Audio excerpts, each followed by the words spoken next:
The payments to journalists occurred between June 2016 and February 2017 and raised questions as to whether the firm paid journalists in connection with its efforts to advance the narrative that the Trump campaign colluded with Russia. The payments were revealed in court filings by the Deputy General Counsel for the House Intelligence Committee on November 21 to the U.S. District Court for the District of Columbia to request more information from Fusion GPS's bank about the payments. The filings were obtained by Breitbart News. The committee is requesting 112 more relevant transactions, including the payments to the 3 journalists and/or researchers. The committee is aware that Fusion GPS specialty is seeding its opposition research into news stories, the documents say. Given the clear relevance of journalists and researchers to Fusion GPS's activities of relevance to the committee's investigation, the requested records therefore include records related to 9 payments to 3 additional journalists and/or researchers who have reported or written on matters within the scope of the committee's investigation, the papers say. Getting to the bottom of who paid Fusion GPS for work on the dossier, as well as whom Fusion GPS paid in relation to the dossier, is part of the House Intelligence Committee's investigation into Russian interference in the election and whether there was any collusion with the Trump campaign. The House committee has begun to zero in on the dossier to find out what role it played in the FBI's investigation into whether there was any Russian collusion with the Trump campaign.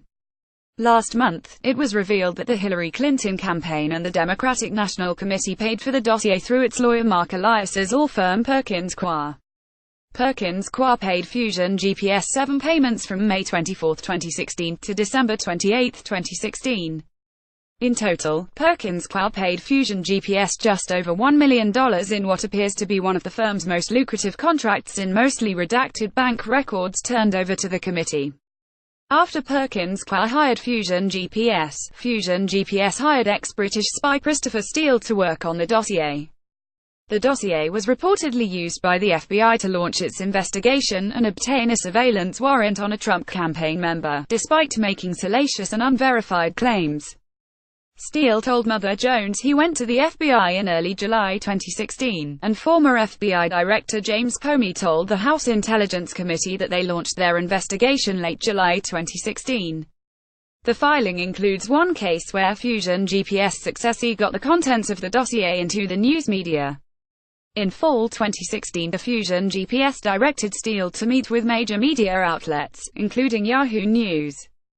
On September 23, 2016, Yahoo News reported one of the dossier's unverified claims, attributing it to a single, well-placed Western intelligence source.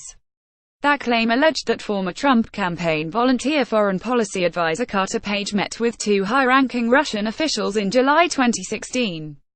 Page testified this month under oath that the claim was untrue. He has sued Yahoo for defamation. Fusion GPS has asked the court to issue a restraining order against the House committee, according to the Washington Examiner.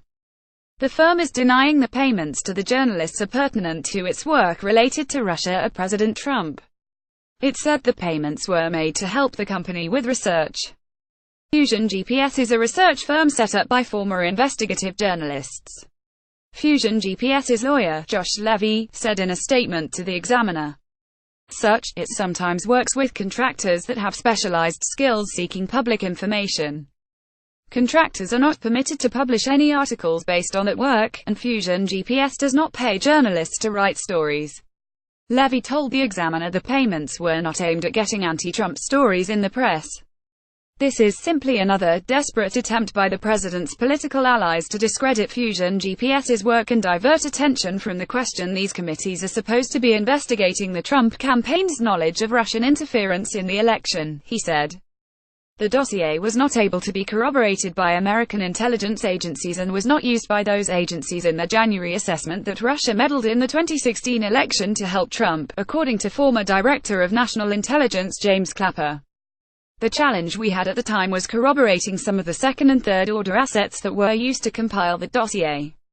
That's why we did not include it as a formal part of the intelligence community assessment, he told CNN on May 30. Asked whether the dossier had any value, he replied, "Well, the principal importance of it was that it was out there. And I really can't comment on its value," he said. Last week, the Examiner said FBI and Justice Department officials told the committee that it still could not verify the dossier's claims on collusion. Nonetheless, the top Democrat on the House Intelligence Committee, Rep. Adam Schiff DCA, has presented the unverified dossier as evidence of collusion between Russia and the Trump campaign, reading its claims during his introduction at a House Intelligence Committee hearing in March. During a recent interview with the Wall Street Journal, Schiff claimed, "A lot of it has turned out to be true," but then cited only the dossier's assertions that Russia wanted to interfere in the election, not any of its assertions on collusion. In the broadest outline of what he investigated, he proved more than prescience. He proved accurate in terms of the Russian involvement and what their motivations were, he told the WSJ. Breitbart News contacted Schiff's office Tuesday afternoon asking if it is true that FBI and Justice Department officials cannot verify the dossier's allegations about collusion, and whether any of those allegations have been found to be true, but did not receive a reply. Page said in a statement to Breitbart News that the intelligence community's handling of the dossier reminds him of its treatment of a dossier issued to journalists to bolster claims that Iraq had weapons of mass destruction. The dossier was later debunked, saying that the not able to verify the 2016 dodgy dossier is like a flashback to the years following the Iraq debacle, when officials in Washington and London were still hoping to miraculously verifying the 2003 dodgy dossier.